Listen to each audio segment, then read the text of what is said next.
descending through thick clouds.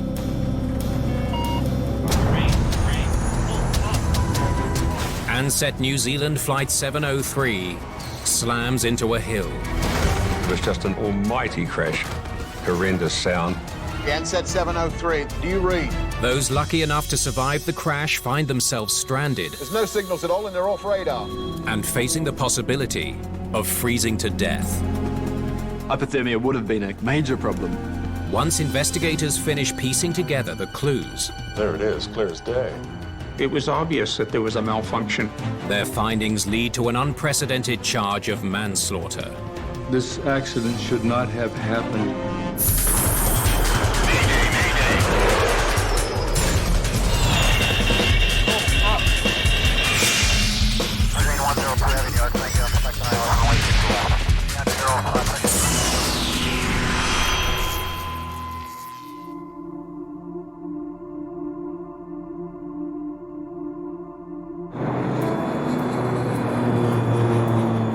It's 9 in the morning as Ansett New Zealand Flight 703 cruises towards the city of Palmerston North, New Zealand.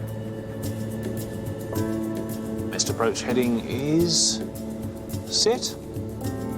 They're on heading 250. At the controls is 40-year-old Captain Gary Sotheran, a 6-year Ansett veteran with almost 8,000 flying hours. Ansett 703, established inbound. 33-year-old First Officer Barry Brown has more than 6,000 hours. Will do at 10 miles, Ansett 703. That was a fairly standard sort of commuter flight. And these two pilots were very, very qualified to fly this plane. There are 18 passengers on board the short flight.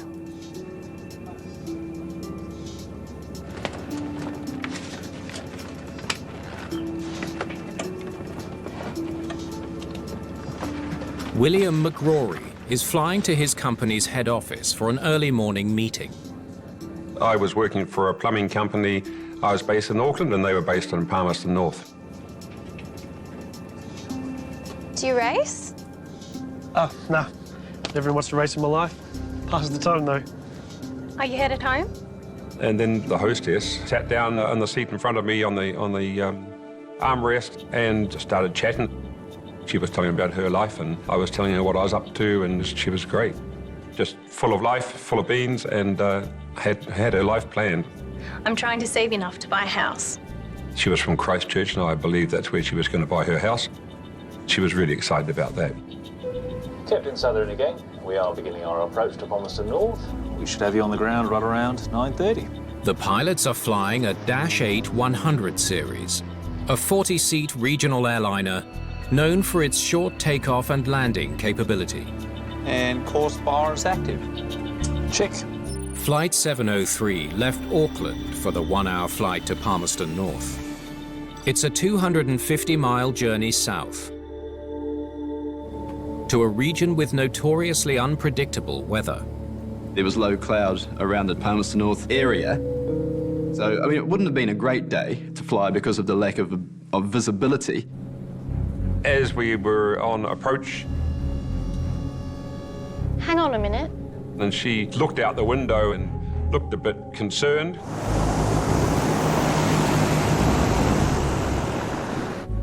She looked on the other side as well, and she said, I don't think the landing gear's down on the right side. Can you check your window? The landing gear on the Dash 8 is located in the engine's housing on the wings. Because the wings are on top of the airplane, when the landing gear is extended, it's clearly visible from the cabin. No, I can't see the landing gear at all. we were looking straight out under the wing pretty much. So, yeah, you would see it all right. I could tell that it wasn't extended. Excuse me.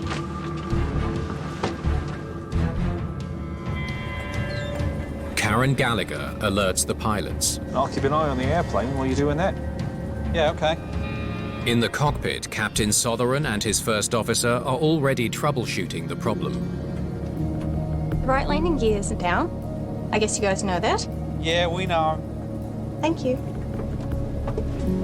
Alternate gear extension, approach and landing checklist, pressurization. When the gear doesn't go down normally, Every airplane has a checklist to have a backup system. That's required by design. Dash 8 is no exception. It should not be a big deal. We're good. Have everything under control. There's a standard procedure that they're running through. She came back and sat down again on the armrest and said they're just doing a manual reset and they'll have the wheel down in no time. She wasn't stressed, well, not alarmed at all. As Flight 703 nears Palmerston North, the pilots follow the procedure for lowering landing gear manually. Airspeed below 140 knots? It's 140. Karen was sitting right there in front of me, and the next minute... And then I'll have a few days off, so I'll probably head down to... There was just an almighty crash, just horrendous sound, and then the sound stopped, and we must have lifted off the ground.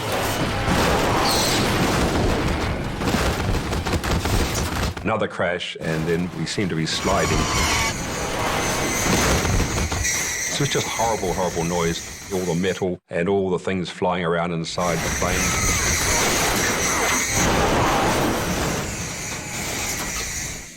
Eventually, we came to a stop. And it was just this strange silence of no more grinding and metal and things happening around me.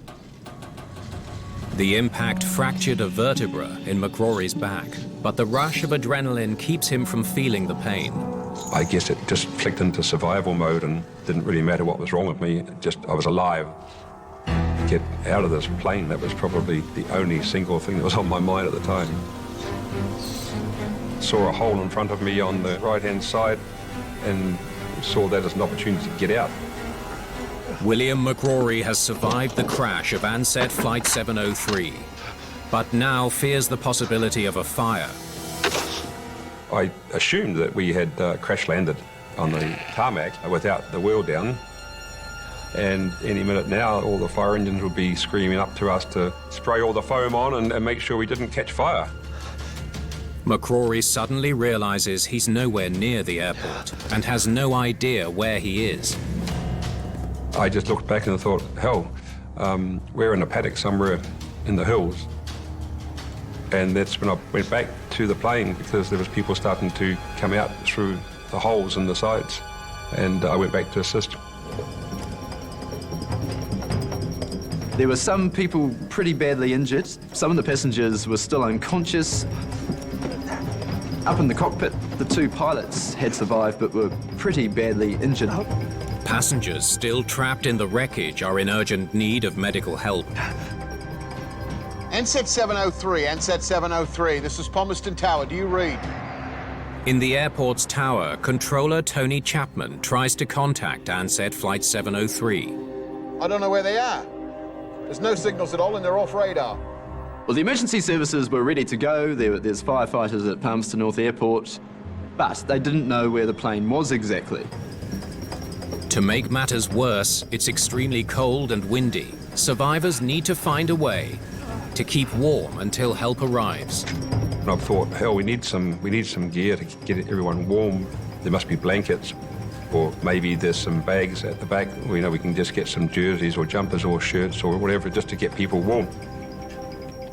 But there was nothing at all to keep us warm. We're out in front of the nose now, which was facing back the way we came. I saw my little briefcase. So I grabbed that and opened it up, knowing full well that my phone was in there.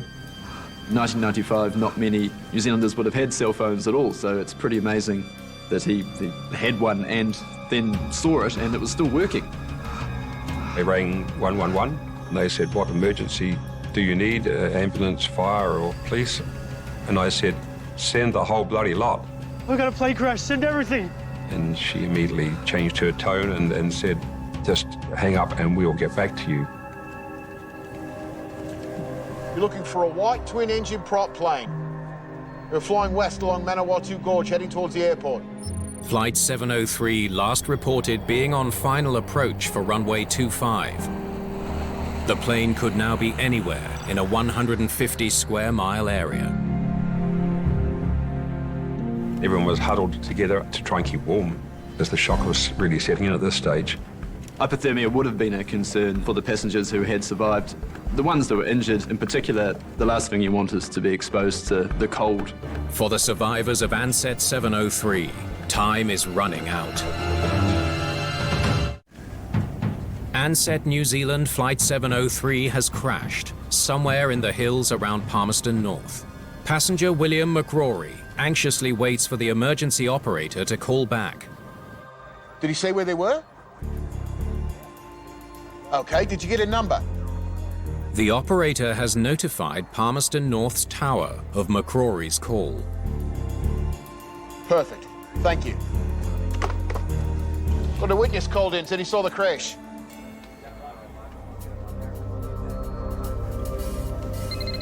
They had been told Hello? that I saw the crash, and they didn't know that I was actually in the crash at the time.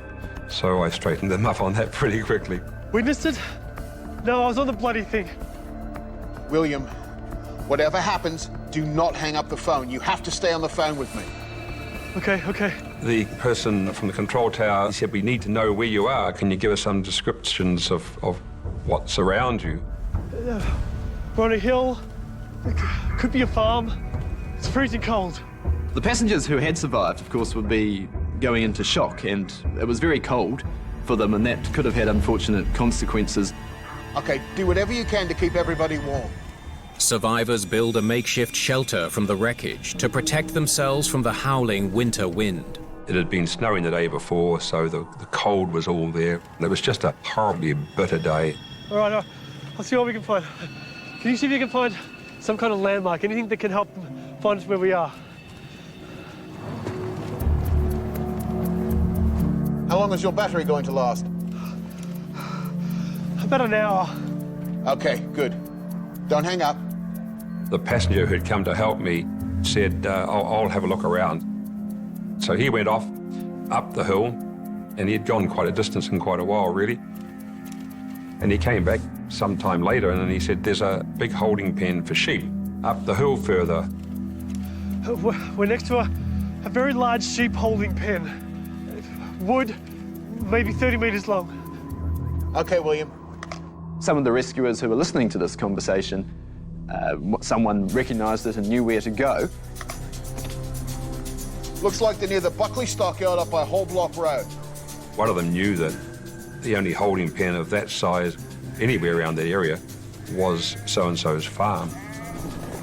With the location of the crash roughly pinpointed, rescuers make their way to the scene. One rescue helicopter pilot described it as flying in the inside of a milk bottle, to give you an idea of flying up in the cloud. I can hear a helicopter.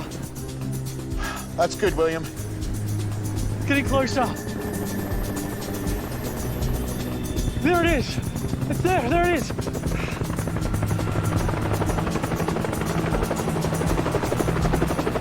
I remember the helicopter coming up through the cloud, and I saw its lights heading for us. It was just incredible. I'll never forget that feeling of seeing those lights and the sound of the helicopter. Okay, William. You can hang up now. Thank you.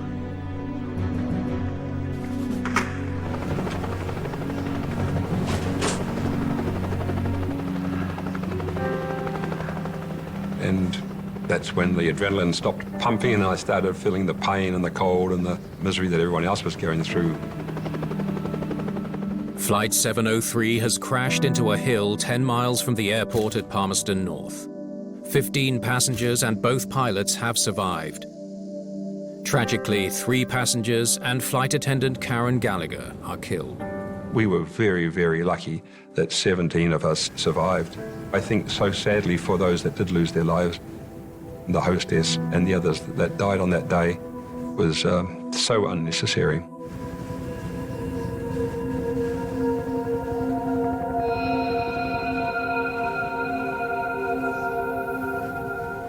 Investigators from New Zealand's Transport Accident Investigation Commission, the TAIC, are quickly on the scene.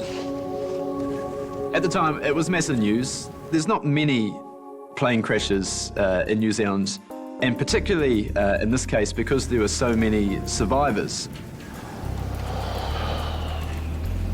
Well, definitely hit more than once. Because the plane was manufactured in Canada, Larry Vance from the Canadian Transport Safety Board is sent to New Zealand to assist with the investigation. It was a main fuselage piece that was basically intact. There was a separated tail, there was a separated left wing.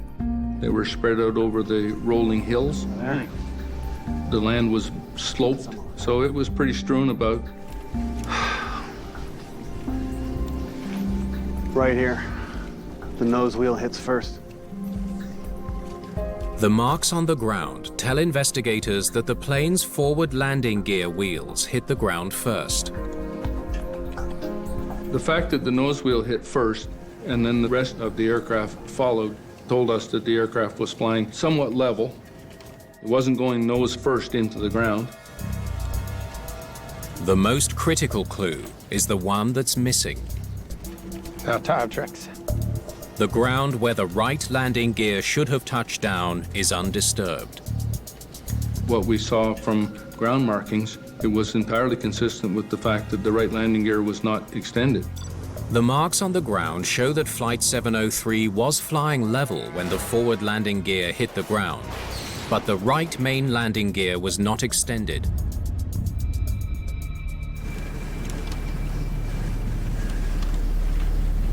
In the cockpit, investigators find evidence that the pilots attempted to lower the landing gear. We saw that the landing gear selector was down. We saw that the emergency landing gear selector was being used. So we knew they were dealing with a landing gear problem simply by looking in the cockpit. Landing data, altimeters, tanks, belt smoking, airspeed below 140 knots? It's 140. Landing gear selected down? Yep. Landing gear alternate release door fully open, which it is. The alternate method should have lowered the gear. For some reason, the plane hit the ground less than a minute later. Hey. We had two main questions. The first one was, why did the landing gear not extend? And the second one was, why did the pilots fly the aircraft into the ground?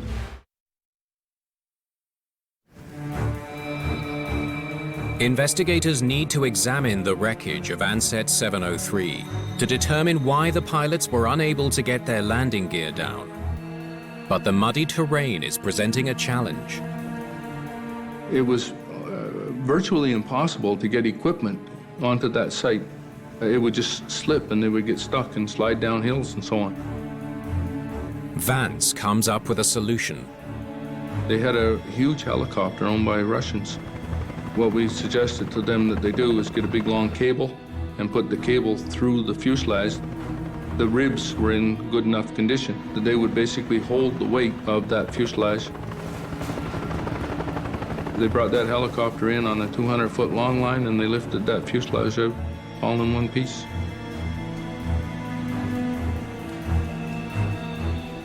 With all the wreckage in a hangar, investigators are able to examine the right landing gear to understand why it didn't come down.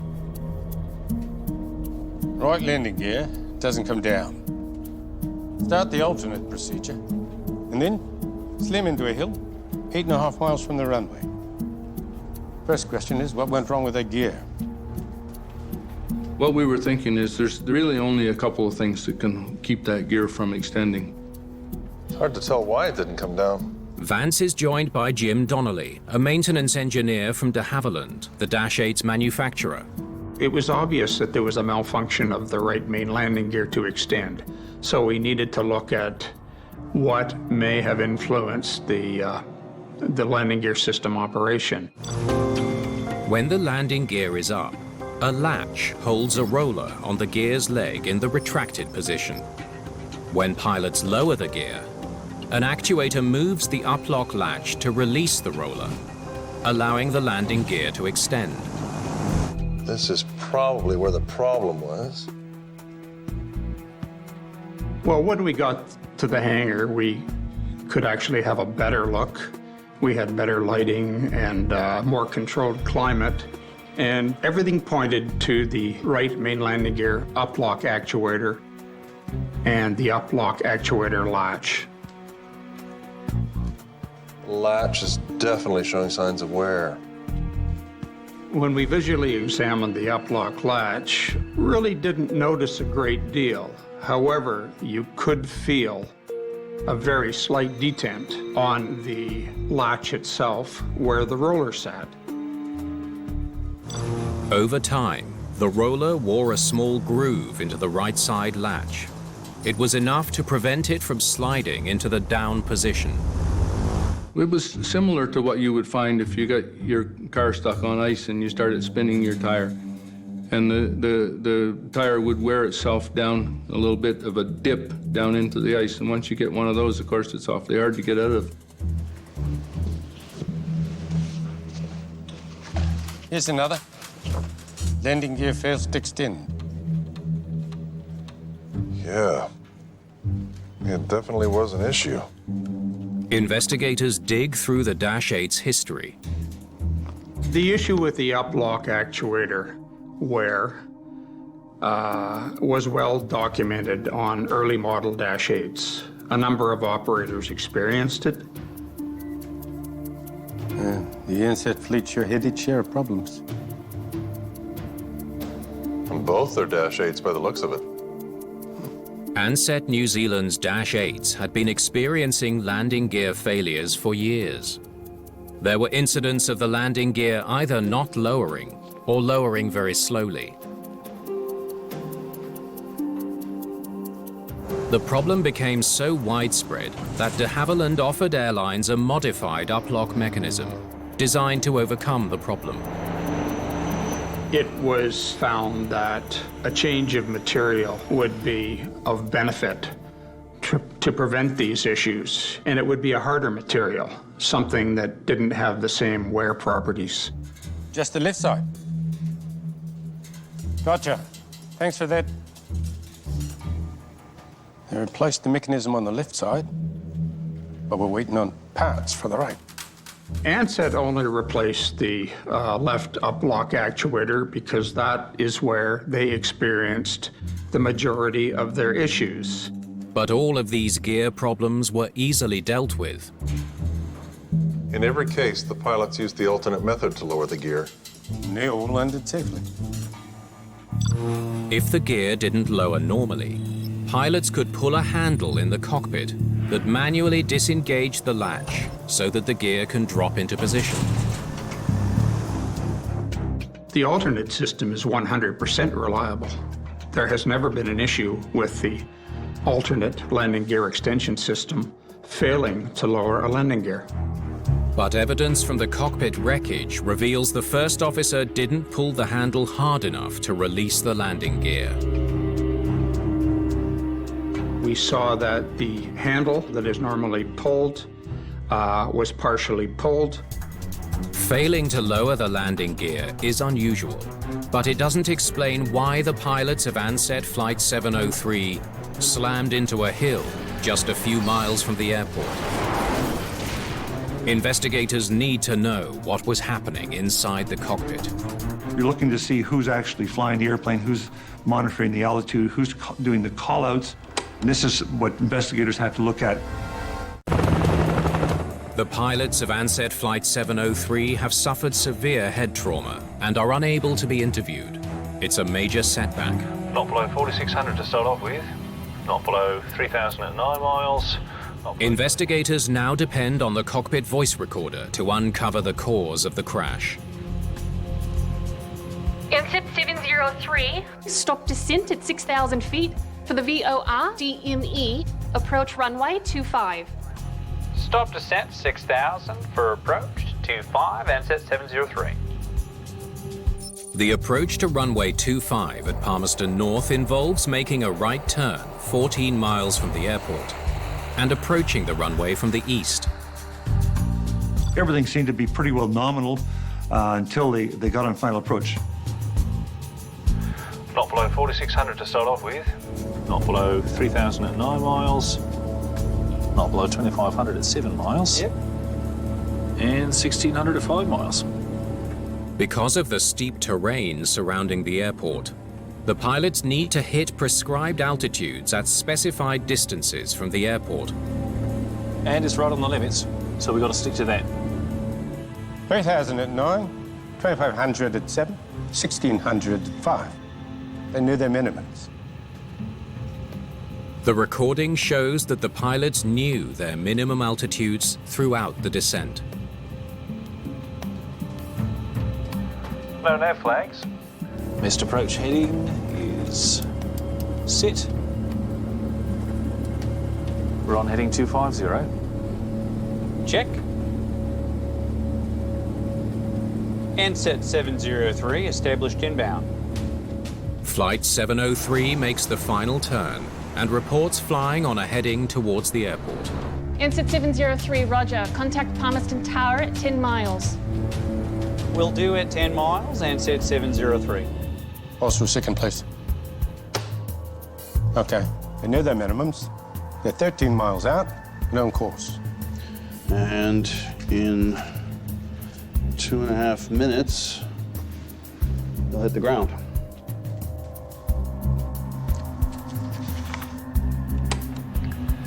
Gear down. Say again. Gear down. Yep. Selected. And on profile, hang on, fraction low. Check. Flaps 15. Oh, crap. Oh, look at that. I don't want that. Sounds like they just noticed the gears and down and locked. Yeah, that's not good. Okay, so she's not locked. Alternate landing gear? Seem to be on top of it. Alternate extension. You want to grab the QRH? Yep. Captain Sotheran instructs his first officer to run through the alternate procedure, which is set out in the plane's quick reference handbook. Checklist is designed to make sure the gear does come down. So ultimately it will come down and then you can land. Whip through that one, see if we can get it out of the way before it's too late. 11.5 miles out. Gonna have to move it to get that gear down. I'll keep an eye on the airplane while you're doing that. Yeah, okay. Good separation of duties. Captain flies, on the FO, runs the checklist. The right landing gears are down. I guess you guys know that. It's Karen Gallagher.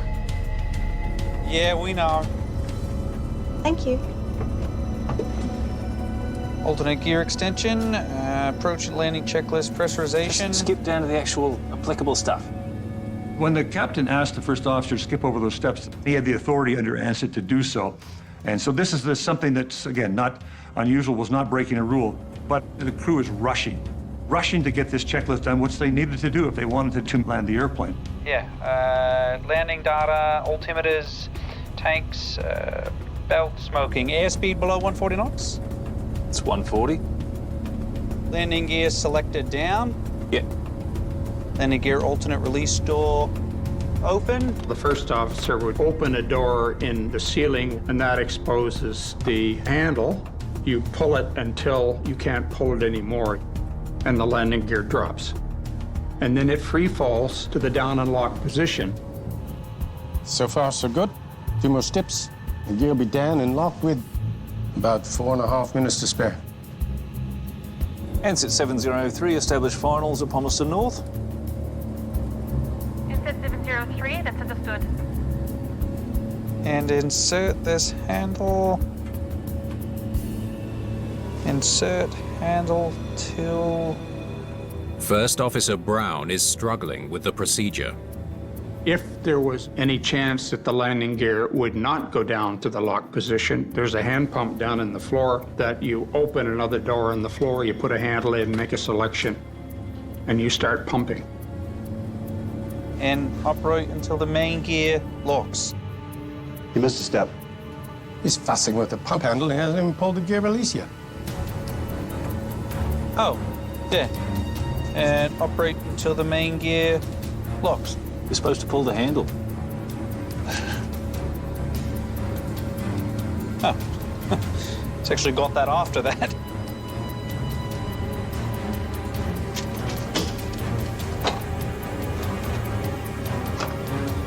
Yeah, it's pulled. He pulled it, but not all the way. That's why the gear was still up when they hit. The plane is only a few hundred feet from the ground, but the pilots still haven't lowered the right landing gear. Marine, pull up. Marine, pull up. Could one missed step on a checklist have doomed the passengers and crew of Flight 703?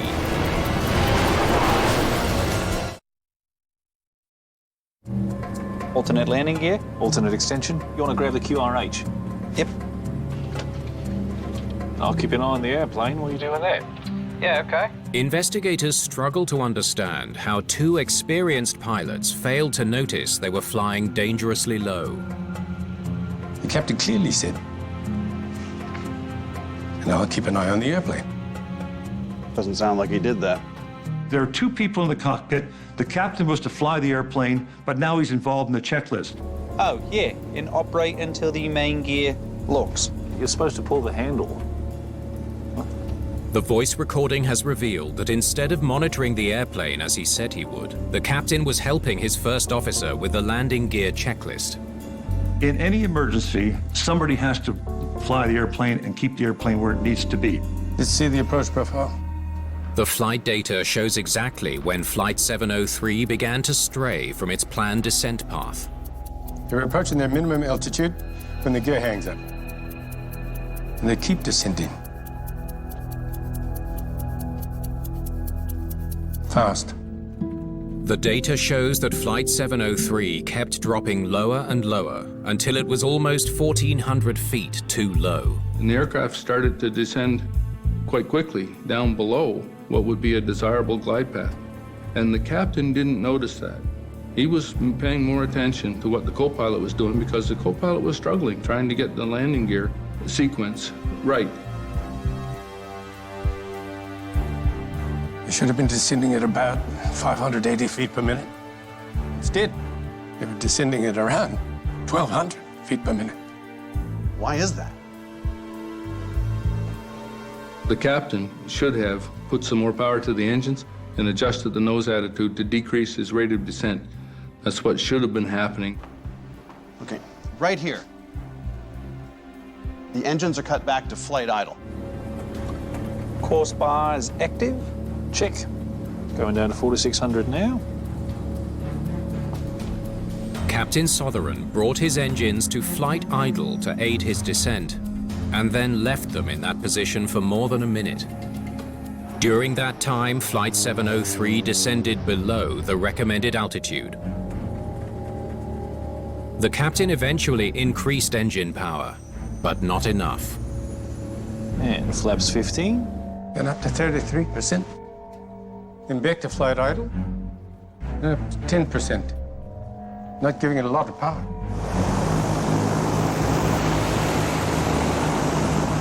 He allowed the airplane to get way below the profile. He didn't notice that because, again, he was busy, he's distracted.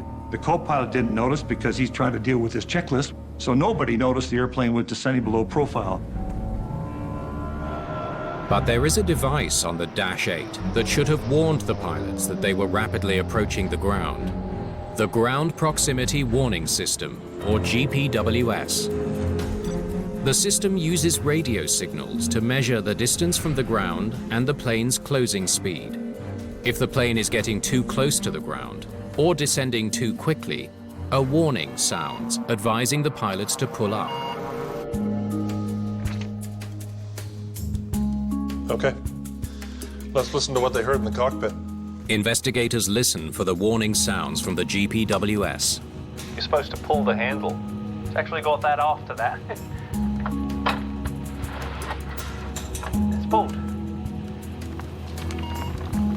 Marine, pull up. There it is, clear as day. Marine, pull up. Went off 4.5 seconds before impact.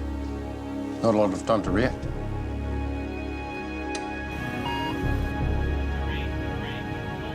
The voice recording reveals that the warning system didn't give the pilots much time to pull up and save the plane. It was quite obvious to us that they had made an attempt to start an immediate climb away. Terrain, pull up. They had started to put on power. They had obviously brought the nose up from the aircraft's previous nose-down attitude.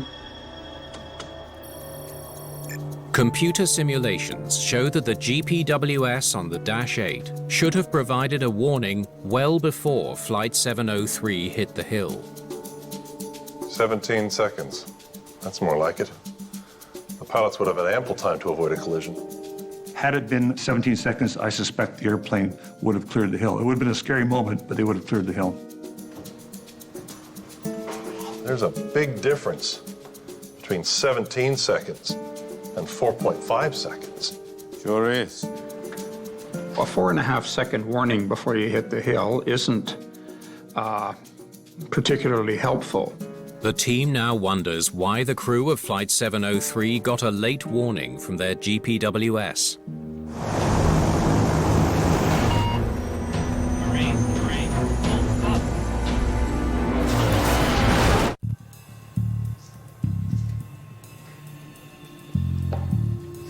Investigators have recovered the GPWS computer from the wreckage of Ansett Flight 703.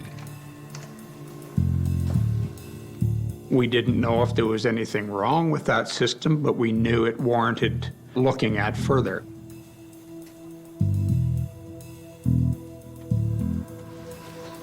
This checks out.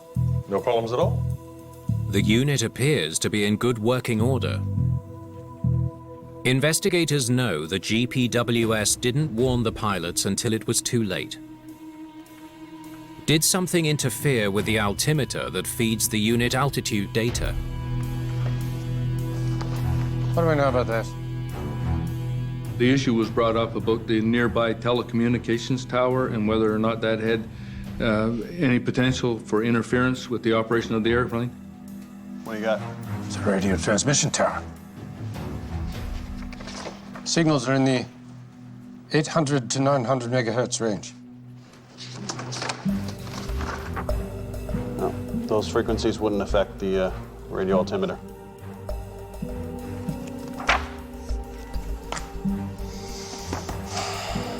The main reason that we ruled out the telecommunications tower very quickly was that it was not in the same frequency range at all that's used by the GPWS, two entirely different frequencies.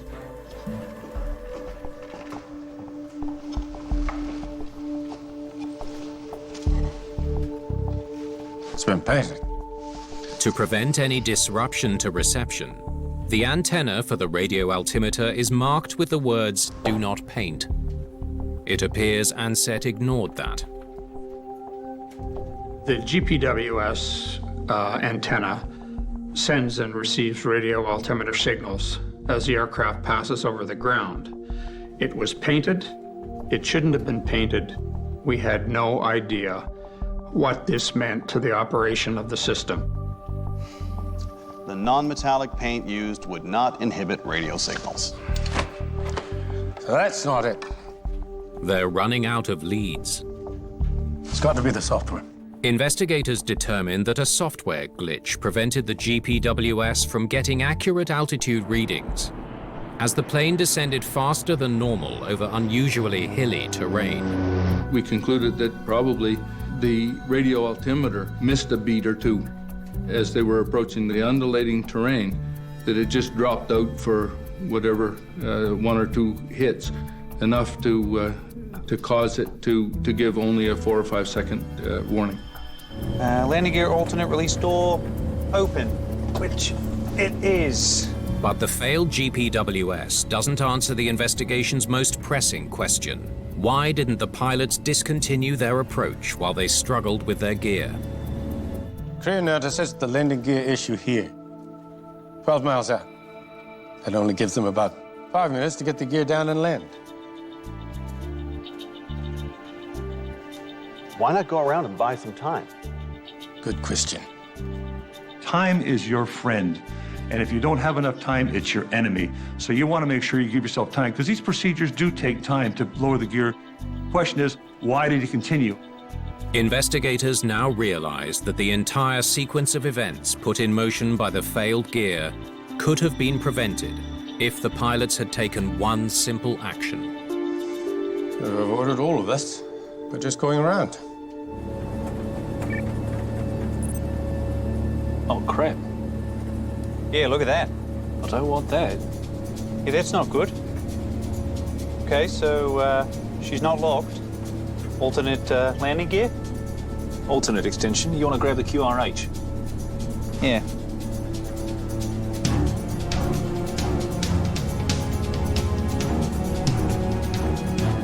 Just whip through that one, see if we can get it out of the way before it's too late. The team believes Captain Sotheran's decision to continue the approach while trying to lower the gear was a tragic mistake. When this landing gear did not come down, the pilot should have stopped their approach right away. They should have said, we're going to go somewhere and hold, and we're going to get the landing gear down. Oh, yeah. And operate until the main gear locks. You're supposed to pull the handle. But instead, Captain Sotheran made the decision to continue his approach to Palmerston North. In human factors terms, it's called continuation bias. Continuation bias means that you've got a plan to do something. Other things come up to show you that the plan may not be as good as you hoped, but you don't accept those other things. His resolve to continue the approach proves deadly. Marine, pull up.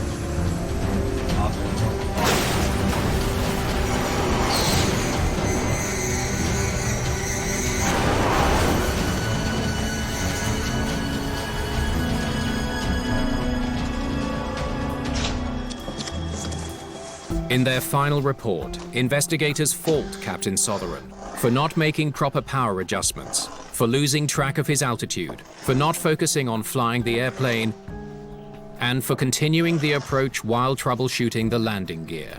You did it to yourselves. A landing gear issue should not cause an airplane accident. Flight crews are trained to overcome this type of emergency. This accident was about the performance of the pilots. This accident should not have happened.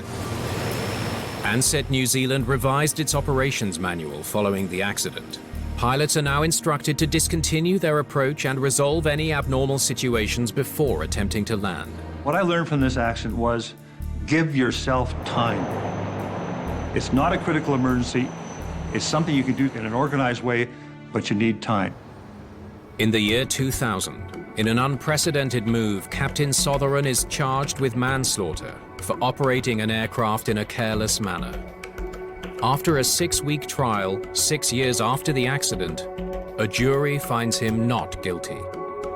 It was a grueling trial for the captain. He never flew for Ansett again and had to leave the country to resume his flying career. To this day, William McRory bears no ill will towards the crew of Ansett Flight 703. Yes, there was pilot error, but I did not at any time blame the pilots for the crash. It's a whole host of things on the day that came together, like the perfect storm.